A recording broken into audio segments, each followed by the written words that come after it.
नमस्कार, मैं श्वेता आपका स्वागत करती हूं आपके अपने चैनल द इंडिया मूव्स में। सोमवार को केंद्रीय गृह मंत्री अमित शाह हिसार पहुंचे। ये यात्रा खास तौर पर ओपी जिंदल की पुण्यतिथि के अवसर पर आयोजित की गई थी, जहां उन्होंने महाराजा अग्रसेन की प्रतिमा का अनावरण किया। इसके साथ ही उन्होंने अग्रोह मेडिकल कॉलेज में 30 बेड का आईसीयू यूनिट भी शुरू किया और पीजी हॉस्टल का शिलान्यास किया। अमित शाह ने कार्यक्रम के दौरान मुख्यमंत्री नायाब सिंह सैनी की सराहना करते हुए कहा कि वे शांत और सौम्य होने के बावजूद प्रशासन पर उनकी पकड़ मजबूत है। उन्होंने एक किस्सा भी सुनाया जिसमें उन्होंने मुख्यमंत्री से कहा था कि चुनाव सिर्फ 2.5 महीने दूर है और ये बहुत कठिन होगा, लेकिन सैनी ने आत्मविश्वास के साथ जवाब दिया कि कोई बात नहीं जी, हो जाएगा। और अंत में चुनाव से पहले उन्होंने सभी कार्य पूर्ण कर दिए थे। अमित शाह ने यह भी बताया कि हरियाणा सरकार ने बिना किसी भ्रष्टाचार के 80,000 युवाओं को रोजगार प्रदान किया है, जबकि राज्य का बजट सीएम सैनी के नेतृत्व में 36,000 करोड़ से बढ़कर 2 लाख करोड़ तक पहुंच गया है। कार्यक्रम में कुरुक्षेत्र से सांसद नवीन जिंदल ने कैंसर अस्पताल की मांग की। हालांकि इस बारे में कोई घोषणा नहीं की गई। इसके जवाब में मुख्यमंत्री नायाब सैनी ने बताया कि झज्जर में कैंसर इंस्टीट्यूट बन रहा है। अमित शाह ने अपने संबोधन में 3 प्रमुख बिंदुओं पर चर्चा की। पहला, उन्होंने हरियाणा की सांस्कृतिक विरासत की सराहना करते हुए कहा कि ये भूमि सदियों से देश की संस्कृति और संस्कारों को संजोने का काम कर रही है। वे विशेष रूप से सिखों के गुरु अंगद देव जी की शताब्दी पर बोले, जिनके बलिदान के कारण ही भारतीय संस्कृति का अस्तित्व बचा रहा।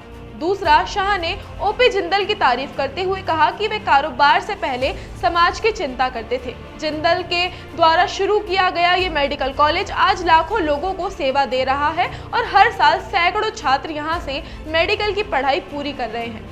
तीसरा, शाह ने महाराजा अग्रसेन के योगदान का उल्लेख करते हुए कहा कि उनके शासनकाल में कोई भी व्यक्ति भूखा नहीं सोता था और उनके संस्कार आज भी अग्रवाल समाज के हर व्यक्ति के अंदर जीवित है। अमित शाह ने यह भी बताया कि हरियाणा राज्य ने एमएसपी पर सबसे ज्यादा 14 फसलें खरीदने का रिकॉर्ड बनाया था और राज्य सरकार द्वारा किसानों को मदद देने के कई उपाय किए गए थे। सीएम सैनी ने यह भी कहा कि हर जिले में मेडिकल कॉलेज खोले जाएंगे और प्रदेश में स्वास्थ्य क्षेत्र के लिए 10,000 करोड़ रुपए का बजट आवंटित किया जाएगा। उन्होंने ये भी बताया कि महिलाओं की पंचायतों में भागीदारी बढ़ाने वाला हरियाणा पहला राज्य है और अब राज्य धुआं मुक्त बनने की ओर बढ़ रहा है। मुख्यमंत्री नायाब सैनी ने इस अवसर पर यह भी कहा कि वे राज्य में हर जिले में मेडिकल कॉलेज स्थापित करेंगे, जिससे युवाओं को शिक्षा और स्वास्थ्य के क्षेत्र में बेहतर अवसर मिलेंगे। अमित शाह ने शिक्षा नीति पर भी बात की और कहा कि शिक्षा नीति के तहत बच्चों की विभिन्न प्रतिभाओं को पहचानने और उन्हें सही दिशा में मार्गदर्शन देने का काम किया जाएगा। उन्होंने कहा कि किसी बच्चे के अंदर कई प्रकार की प्रतिभाएं हो सकती हैं और हमें उन्हें उनकी रुचि के अनुसार प्लेटफॉर्म देने का काम करना चाहिए। इस अवसर पर शाह ने शिक्षा संस्थानों से बच्चों की मूल्य प्रवृत्तियों को बचाए रखने का आग्रह किया।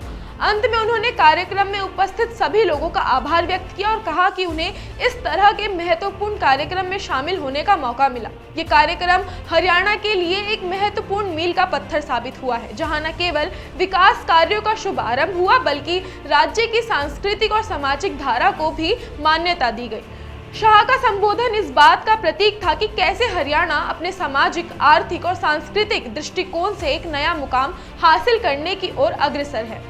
तो आज के लिए इतना ही। मिलते हैं अगली वीडियो में कुछ और देश दुनिया की ताज़ा अपडेट्स के साथ। फिलहाल के लिए वीडियो पसंद आई हो तो लाइक और शेयर करना ना भूलें और देखते रहे आपका अपना चैनल द इंडिया मूव्स।